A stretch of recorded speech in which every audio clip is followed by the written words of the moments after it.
So of late, I think one subject that is very relevant in today's time is about how we market our influencers because it is something that's very relevant in today's digital world. So we have a very interesting topic on influencer marketing over here right now. The topic is influencer marketing, brands and kids entertainment, trends to look out for in the future. To moderate this session, may I please call upon stage Vineet Kanabar, host, Storytellers and Story Sellers podcast. Do I have Vineet Kanabar over here? Hello, sir. Pleasure. Wonderful. He'll be joined on stage by Kunal Sawant, business head, INCA. Hello, sir. Chhavi Mittal, co-founder, Shitty Ideas Trending, founder being woman. Hello, ma'am. Gaurav Balani, deputy general manager, marketing, Infiniti Mall. Hello, sir.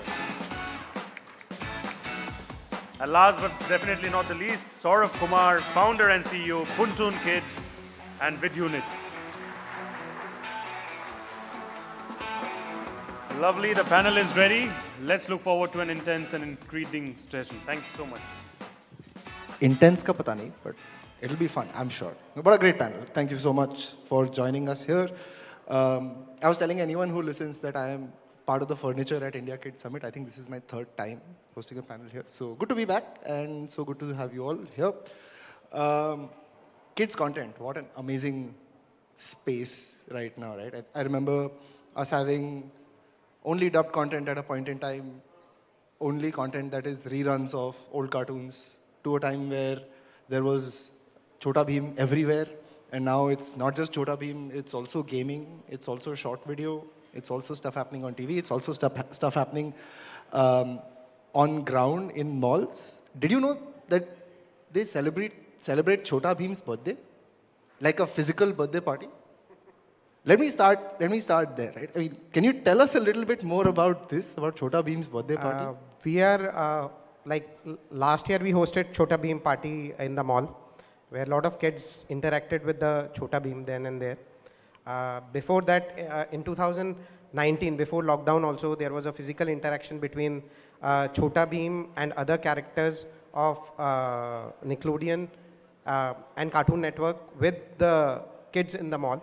So physical interaction for the kids is always a happy feeling. I'm meeting my superhero then and there. Love it. I think kids are very impressionable, right? And what they see on screen, if they see IRL, they get very excited. And these days, they're seeing so many different things on so many different screens. If reports are to go by, I think kids' screen time on television is about a 7.5% share of minutes. Whereas if you look at preferences for digital media, 8 out of 10 media brands that kids are looking at these days, according to Ormax, are digital brands. So it's growth on all fronts that's happening, right? We've also got brand new interactive screens with gaming and other elements coming through. So let's get this started from a parenting point of view, right? I think all my panelists are parents. And is it exciting or is it scary to have so many different options for your kids to engage with, to get entertained? Let's start with Chhavi. So I think everything which is exciting is also a little bit scary to a certain point. And I think we must talk a little bit about evolution. What you're saying, how content was when we were kids and how it's evolving right now, it is definitely scary for somebody who's a parent and who's seen that era as well, right? But I think it's important to sort of strike a balance between everything. It's important. You cannot stop kids from having an experience of all kinds of content that's going on around, but you have to strike a balance that they get ample amount of screen time, which is also, some of it is entertainment, some of it is learning, some of it is other things, but they also get a lot of play time, which is like physical play time. So that's what I think. Kunal, does that resonate with you? Yeah, absolutely. A father with a daughter who's 10-year-old. Discovers new product almost every day or every week. Products I have not even heard of. But she'll come up with recommendation that, Daddy, with this, my coloring is going to improve.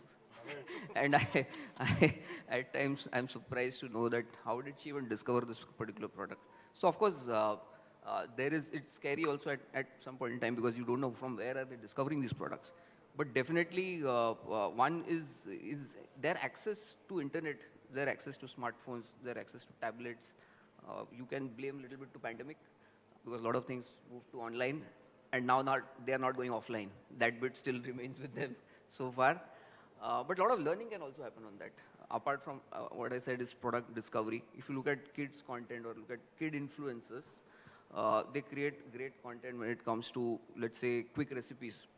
It's not just DIY and art and craft, but probably they are talking about daily life hacks also. So it's quite interesting the way kids are discovering different content.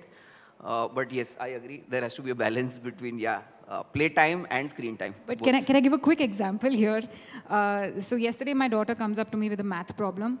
I was like a topper in my class in maths at all points. I was like 100 on 100, 99 on 100, 97 on 100 was bad marks. But that's because my grandfather high at home... expectations, huh? My granddad was a PhD in maths and physics, and he would really like do the best at teaching us. But she came to me with a very simple thing, saying, I need to learn reducing fractions and mixed fractions. Okay, it's very simple, but I had no idea what it is, and I Googled it, and I saw these videos on YouTube, and I was like, acha, ha, okay, and then I explained to her what it is. So it does help. Love it. I mean, I think what I'm hearing is there is a added responsibility to parents, especially because you can't be, Bauji phone nahi de rahe type parents anymore, right? You have to share access. From a creator's point of view, and I'd love to get Sourabh on this, how do you negotiate this balance? What do you look for from a creator's point of view to ensure that, hey, we're creating something that's wholesome, that's also educational possibly, and also entertaining, right? What is a creator's point of view when it comes to this responsibility? So I'm also a father of a son, right? My son is 6-year-old. So like Chhavi, I'm also concerned about his viewing time, right? How much time he's spending on different devices. But while me and my wife, we try to control the screening time. But in the office, what I do, I try to create content which are meaningful, which can give value to the kids and to their parents, and create particularly child-friendly content, safe content, right? And that is what is most important right now. So this, I keep juggling between these two roles, right? And you have to provide content to the kids which they can relate to, right? Once they start relating to that content, then they will engage with that content more. Also, I think I'd like to add here that even though on Shitty Ideas Trending, we don't do any kids content per se, but we've met so many parents who tell us that, oh, my child watches your content, he's only 4, he's only 6, he's only 9. And we feel so responsible as parents ourselves that we don't want to create anything which can impact a child's mind in the negative way. So, we feel it's the content creator's responsibility to make sure that the content is clean, because you don't know who the content is reaching out to nowadays. I'm hearing something that I'd like to place in a bit of contrast, right? If you go to the internet, which I'm sure all of us do, you will see that there are a few cartoons from way back when, 1950s, 1960s, that have very weird jokes in them. And those jokes you don't understand when you were a kid, right? Compare that to what I'm hearing from creators, from businesses as well. There's a far greater emphasis on responsible creation, the far greater emphasis on meaningful content that goes out to our kids. And I think that's the biggest trend, right? That's something that we need to acknowledge. Saurabh? Yeah, sure, definitely. So we at PunToon Kids also, we always try to create content around 3 C's. I usually talk about these 3 C's, very often because I'm personally also very attached to these. The first C stands for culture. The second C stands for curiosity. And the third C stands for curriculum, right? If you will analyze the content consumption behavior of 3 to 9-year-old kids, you will realize, and you will also notice their behavior, right? That they will be attracted to something which will generate some curiosity to it, right? And as a parent, I want my kid to know about his culture. He should know about his culture. And at the end of the day, like every parents, All my viewers also wants, their kids to learn something, right? So we always try to weave a story among these three C's, right? While they're watching, they should at least learn something and at the same time have some fun as well. Love it. Absolutely love it. I think pivoting away from the content itself and what type of responsibility, let's talk about two other things, right? I think there is an aspect of reaching kids and parents as well, right? I think parents are the gateway. They are the biggest influencer in that sense for the kind of content that a kid can watch or the kind of decisions, kind of exposure, environment that the kid is in. How do you then figure out how to reach these kids and these parents, right? So you mentioned that even though your content is not made for kids, they are definitely engaging and watching it, right? Does that make you a kids content influencer, or would you recommend working with more moms who are creating content for kids as a better alternative? I mean, I'd love to get your sense on this. So I think on SIT specifically, I feel that because kids at any age are extremely influential, and you don't know what they are going to get influenced by. So, you don't want to show them, for example, drinking is cool. You just come to your house and you open the fridge and grab a bottle of beer is cool because the character doing it is cool is not something we show, because we feel that you don't know who the content is reaching out to and we want to be responsible creators. But having said that, there are a lot of brands who want to reach out with their products, and the products are kid-centric, and they want to reach out to mothers, especially on Instagram, as well as YouTube. I feel that how you put the messaging across is far more important than, what the product is. Because you as an influencer, I feel this is a responsibility that I take on my shoulders. I cannot talk about other influencers, but I feel that the brand that is coming to me to project a message to the kids or the parents, I want to see what is the value that product is creating in the parents or the child's life, and how can I put that message across in my own way so that it's beneficial for the mother, for the child, and for the brand. Love it. I think that's a very comprehensive way of looking at it. Gaurav, you have a situation where you're reaching kids and parents in an environment that you create, right? What are some factors that ensures a delightful moment when you're reaching them in your environment? I'd love the example of the birthday party, but I'd love to know more about how you're doing this. Okay. We create, in the mall itself, we create certain properties where the interaction between the parent and the kid happens more. So we do a fashion show. We don't do just a fashion show where kid is coming and walking the ramp and goes. We try and club it with the parents. So interaction happens between the parent and the kid because they do rehearsals. Second thing is that parents also feel happy they are interacting with the kids, and at the same time they are in the mall itself. We have a lot of arcade games where they used to be the technology in the gaming area, but at the same time they do some of the other activity at the same time when they are watching it something. This creates a connect between online space and between parents and the kid together, because they together do something. Togetherness is always physically, it's very important. We all are human beings and we love touch and feel, which comes in a physical space, not in the virtual space.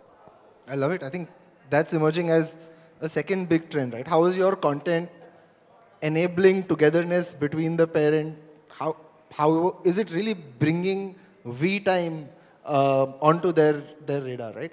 Kunal, how are brands looking at this? Sure. So, firstly, I think the advertising dollars follow eyeballs and audience. So first, honest answer to ourselves is, are kids watching content online? Probably the answer is yes. Are they spending enough time? The answer is yes. There are several reports. I'm going to give a conservative number. It's roughly 1 hour every day.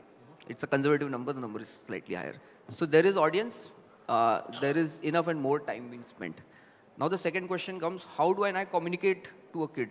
Either I communicate with a channel which creates kids-friendly content, or I then associate with a kid influencer, or I associate with a mom influencer. There are 3 ways to reach to a kid. And at the end, can I then join the dot which we spoke earlier, which is online to offline, which means working with influencers in the social space but culminating with something which is there's also there offline as well. So it could be a Chhota Bheem birthday party as well, but many such examples can be cited. I love it. I think, sorry, you had something. I just want to say one thing. There is a influencers which, example, the best example of I was talking about, which we have a bounce, which is India's largest trampoline park. Kids actually love bouncing on the, bouncing there. And I have seen the parents are also bouncing along with them.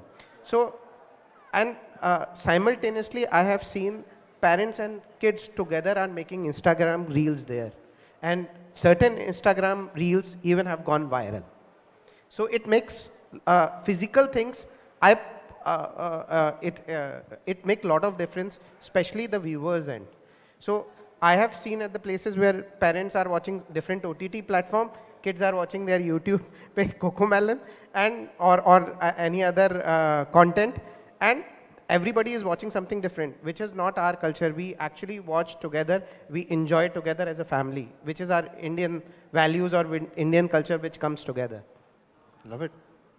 Kunal, I think you picked up your mic with intent. Do you want Not some? with intent. I want to bring Sourabh into this, right? Is that still the case? That are you still creating content that brings people together, or is it very clear that no, man, we need to create for kids, even though it is being enabled by parents? How are you looking at this? So the content which we create, right, obviously it is targeted to the kids, right, and we think what is their perspective, right? We think about, we consider ourselves as a kid, and then we start thinking, right, how the kids will behave, right, how the kids will enjoy, how the kids will react to the particular video, and then we start deciding the concept and ideation and the storytelling, right, and also, since my son is 6-year-old, right, I have seen him growing, right? So that also keeps giving me inspiration, ideas to create content, right, which is relevant to that particular age group.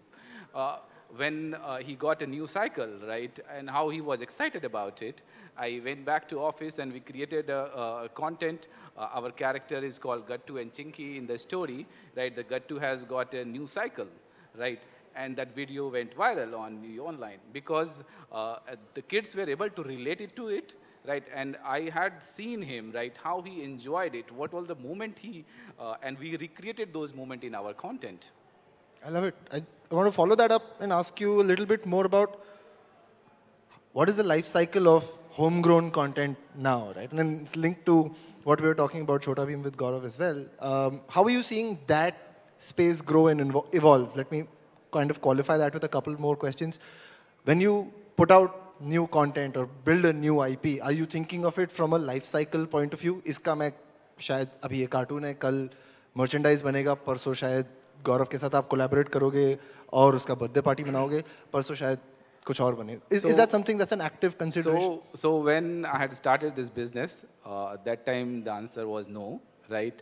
But when we started creating more content, right, when we started getting the response, right, when we started getting millions of views every videos, then we realized, right, what all the things can be done out of it. That we also realized our responsibility as well, that we have to be very, very careful in storytelling.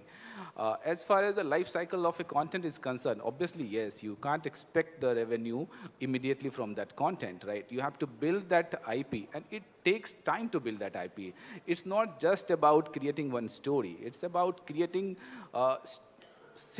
creating different story again and again and getting the same kind of views and creating the values which you want to, right? And over a period of time, that becomes a brand.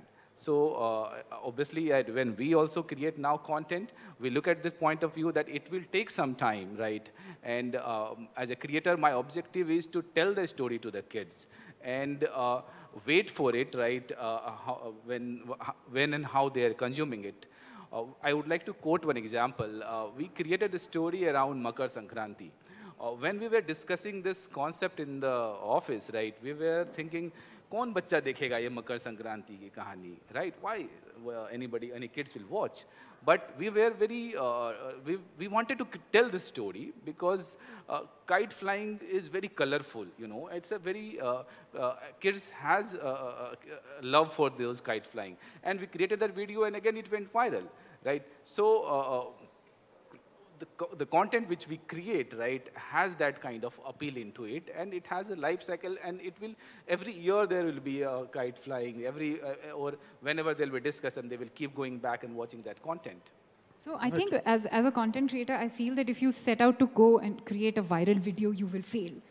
But you never know what is going to just strike a chord. So if you cannot think with that mindset that is this going to work, is this not going to work, because you have to churn out content after content, and that is your business. So you just go out and make content, whatever you feel is right for you, whatever you feel is entertaining for you. And somebody might like it, somebody might not like it. And talking about creating content for the entire family together nowadays, I think that used to happen when there was just one television set where everybody used to sit and watch. So, the creators had to make sure that this is enjoyable for the kids, for the parents, for the grandparents, for the maids, for the staff, everybody. But thankfully now, going digital, we have that luxury that we can target certain segments of the viewers and create content accordingly. Let me ask you this, and it's a great thing that you've brought up. What is the difference between a brand brief that you get for SIT versus for the mom's set? How's that different? So it's not very different. Really? It's not very different. It's just the kind of brands that come to SIT are different from the kind of brands that come to me as a mom influencer. So yeah, other than that, it's pretty much the same. Like an AC brand, for example, will not come to me because I'm a mom influencer. An AC brand will come to SIT because the audience that is watching SIT is the audience which has the power to buy an AC. But maybe you don't want to target a child with that kind of content. So I think it's just the kind of brands those are different. I mean, who knows? Saurabh can create an AC character here. Like. I'm just saying, it's a okay. possible. So having said that, I just want to quickly make a correction that mommy influencers can be targeted for all kinds of brands also, because technically you're not just taking care of the kids, you're also taking care of the husbands. Absolutely. Same goes with kids content as well. It's not just the kids brand wants to target kids audience, right? In fact, if you look at the top kids advertiser spender, right, you will notice many of them don't promote their kids brand on kids content, right? They promote their other FMCG product, their other products, right? Because kids is not that they will only consume or use those products which is related to the kids, right? Obviously, they have their say even in when their dad is buying a car or when they are going for a holiday, right? So the kids, other brands can also promote on kids, and they are doing it right now as well. I'll just add a little bit to this from a brand's perspective again. So two things. One is what you mentioned, and I'll add to what Chhavi also said right now, of how different brands will target to a different TG and hence different channels also. Okay. So let's say, for example, in SIT. So first, as a brand, why am I associating with an influencer? It's primarily two reasons. One is trust. The second one is authenticity, which means the trust between the influencer and the follower. I'm going to ride on to this factor. And the ability of the creator to create content which is authentic and not because it is paid for. Otherwise, there's a troll army ready. You would agree with me, right? And they're brutal. And they're brutal, right? So the kind of briefs that will go to, let's say, being woman or to an SIT will differ based on the audience that they are targeting. So I agree with both of them that it's not just as a mom influencer, you're only, your only forte is to talk about kids product, but you have a normal life. You're also a woman. You're also a wife. And you will require everything that a house would require, right? And as I said, you're almost like the first line of defense.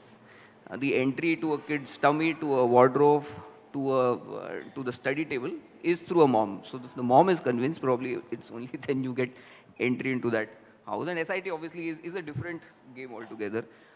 It's almost like an IP, if I have to call it with your permission. It's almost like an IP. And IP also needs to have a life cycle.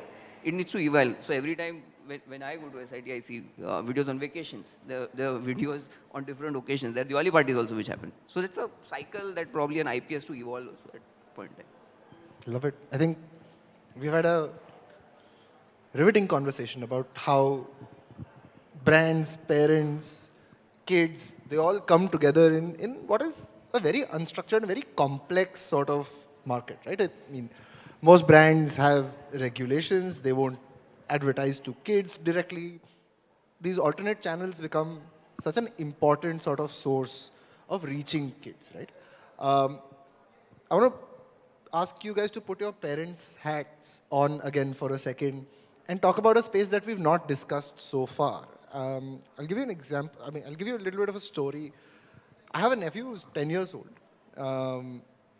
He has a habit of going to YouTube and watching other people play video games, right? There is a whole host of video game streaming content that's happening. Now,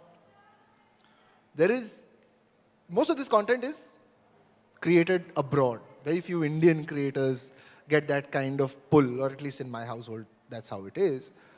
Now he's got an accent, right? So this is a 10-year-old boy from Nagpur who goes to a state board school, but who talks like, no, I don't want to do that anymore. That's the kind of conversation he has, right? Now, the question that I want to ask you about this, and especially from gaming content, right? Like, scripted content, still there is a clear responsibility. Content coming from established influencers, there's a certain responsibility. But then there is a host of this content where it may not even have been created for kids, right? How do you look at this kind of content being consumed by children? Do you prefer a supervised model of content consumption, or is it unsupervised? Do your kids, I mean, do the devices that your kids watch content on have child safety on? And how do you look at the whole world of YouTube and OTT where you can put something on, but they can easily switch? So, long question short, how do you look at this space from a supervised and unsupervised point of view? I'll go first. I have a little different viewpoint regarding that. I feel that if you tell somebody, do not smoke, chances are that person will find the first chance and go and smoke that cigarette, right? Even if you tell yourself, oh, okay, I don't have to smoke, I don't have to smoke, you will keep thinking about smoking. So I feel that what I do as a parent to my daughter, she's 10 now. My younger one is too young, he's only 3.5. But with Ariza, what I do is I tell her to be responsible. So I tell her the pros and cons of doing something, and I let her decide. And obviously this has come with time. It started probably, I think, after the age of 7 or 8, when she actually started watching a lot of content. I told her, this is your responsibility. I will not put these safety locks and all that on the gadgets. You will call me and ask me, this is what I want to watch. Can I watch it? I will see it and I'll say, yeah, you can watch it. Or I'll say, no, you can't, and you have to respect my decision. So there's that trust which I'm building over there, and also a sense of responsibility. And till date, she does actually call me and ask me, can I watch it? And if it's not objectionable, I never say no. Shout out to her for being an amazing kid. But you're still, in a way, supervising it, right? There is a guideline being set, and there is what you would call a check-in process in corporate, right? Like, let me review primarily because they don't have the judgment to understand what is good and what is bad. How about you? I'd like to add here. Recently, I saw my son watching a live streaming gaming video on YouTube on television, right? And the kind of thumbnails where they put up there, right? The kind of text were mentioned in the description were dangerous, right? So me and my wife, we both sat down with him and explained him, right? You should not watch this type of content. If you really want to watch something on television, then we showed him few other options, right? And told him, right? You should, and also explained him, right, what is the pros and cons, right, what Chhavi also mentioned. And since that day, I never saw him watching the same video, going on the same channel, right. So yeah, I think it's important to sit down with this kid and explain them nicely, properly, and I think they will understand. Love it. Gaurav, do you echo those sentiments? In my case, my kid is 3.5 years old. But I'll tell you because everybody is talking, I'll tell you what I have observed in the three. I have seen him once using, he was searching on YouTube. Nowadays, kids learn YouTube faster than what we used to learn about our mobile phones. So he was checking it out, and he was actually gone to a page of Cocomelon effects, which are very horrifying. We tried and we spoke to him. We convinced him that you should not watch it. And of course, we have, because he is too small, we have put we have converted we have removed YouTube from the gadget, and we have put it across YT Kids, which is much more safer in such a case. So I say of course, it's a parent's responsibility to see what kid is watching, but sometimes you have to take a discrete decision what kid has to be put it across. There should be a security aspect which is very much important. Love it. Kunal? Personally, for me, I think I'm relieved because two things. One, my daughter watches a lot of Tarak Mehta. Completely brand safe. I have to tell, I mean, she watches on repeat. That's the problem. That's one. The second addiction that she has is YouTube Shorts and wants to create reels. So that's a high pressure job for me. But otherwise, yeah, I feel a little bit of... That's like a full circle for you, no? But abhi to influencer ghar pe hai. Yeah, it is a full circle. Love it. Thank you so much for a fascinating conversation. Again, I find the kids content space to be the fastest moving, ever evolving, most unstructured thing in the world, right? And it's interesting that we've been able to uncover such interesting trends. There is obviously the 3 C's that you talked about. There is the responsibility angle that we brought in with Chhavi. There was the real world extension that Gaurav talked about. And again, Kunal is breeding influencers at home now. If I were to, just as closing notes, if I were to ask you to shout out one trend from your end to give us closing notes, maybe this time we'll start with Sawant. From the industry point of view, one trend I think is super localization of the content, not just getting it from abroad and dub it in here, and not just dubbing, but following the mythology, following the culture, following the tradition, following the local history, following the local values, following the local heroes, right, and creating content around them and creating IPs around them will be the trend to look after. Fantastic. Gaurav? I believe there should be a connect between online and offline space, which is very important, because then only the human aspect will come into the picture. Beautiful. I think he's said it very simply and very casually, but I think it's worth thinking about how playtime and screen time can actually be something that comes together. There's a bit of convergence that has to be explored a little bit more. I think that's a fantastic observation there. Absolutely. It's an ecosystem where both the things have to coexist.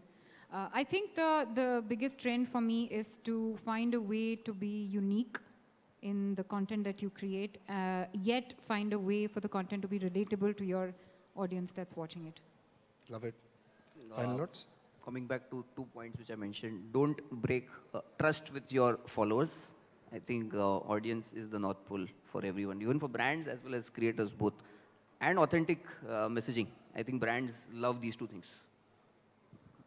Fantastic. I think that's all we have on this panel. There's a red screen here saying time's up. Thank you so much to all the panelists. It says press delete to reset. We can reset. Thank you so much. Thank you, thank you. Thank you so much. Huge round of cheers, ladies and gentlemen. For the mementos and the special gift from Mad Over Donuts, may I please call upon stage Rahul Dhamdhere, Chief Marketing Officer from Kidzania, India, to kindly give away the same. Can we please have the mementos and the Mad Over Donut special hamper?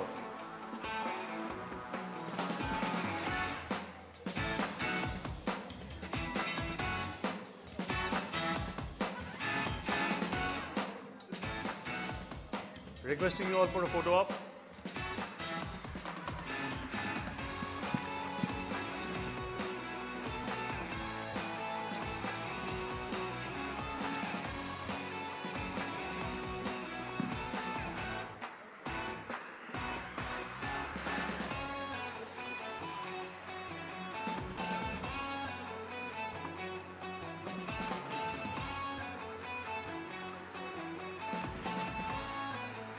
Time for the group photo now.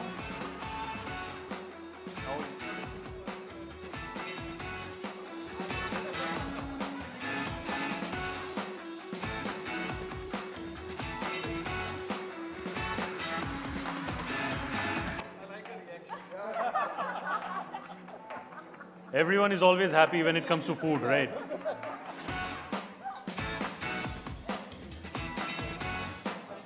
Can we have the group photo, please, with all of you? Come on.